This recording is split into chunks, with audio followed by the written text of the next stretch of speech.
Сәлем достар, бүгінгі түс шору шығарылымда түсіңізде мысық көрсеңіз ол нені білдіреді? Ең алдымен каналыма подписаться жасап, видеоға лайк басуды ұмытпаңыздар. Ал ендеше бастайық. Сүйкімді ақ мысық әйелдің түсіне кірген жағдайда ол өзіне құрылған қақпанға оңай алданып түседі. Бірақ оның ақылы мен ойлау білу қабілеті қауіптен шығарып, тоқыраудан қорғап қалады. Ал мысықтың күшіктері кір, лас және азған болса, шынайы өмірде дәулетке масайып қалған әйел біреудің арам ісінен зардап шегеді. Мысықтың күшіктері түсіңізде мысықты өлтірмегенше артыңыздан еретін кішігірім келеңсіздіктер мен тітіркенгіштікті білдіреді. Мысықты өлтіретін жыланды көру сіздің жауларыңыз сізге құрған орға өздері түседі. Мысықты көру жамандыққа, одан мысықты түсіңізде өлтіріп немесе алысқа қуып жіберіп қана құтылуға болады.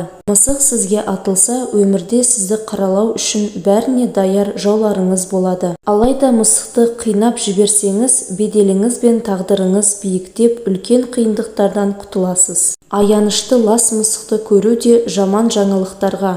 Достарыңыздың бірі ауыр науқасқа шалдыққан. Түсіңізде мысықты қуып жіберсеңіз, досыңыз сауығып кетеді. Мысықтың даусын есту арам досыңыз сізге қастық жасау үшін тырысып бағуда. Түсіңізде мысық сізді тырнап алса, жауларыңыз сізді талай еңбекті, уақытты талап еткен тиімді келіссөздің жарты пайдасынан айыратын болады. Түсінде әйел мысықты қолында ұстап тұрса, өңінде күмәнді істерге тартылатын болады. Ақ мысықты көру қайғы мен дағдарысқа себепші болатын түсінбестікке. Мысықты түсінде саудагер көрсе, бар күшімен жұмыс істеу қажет. Себебі бақталастары оның саудадағы бастамаларын құртуға барынша тырысуда.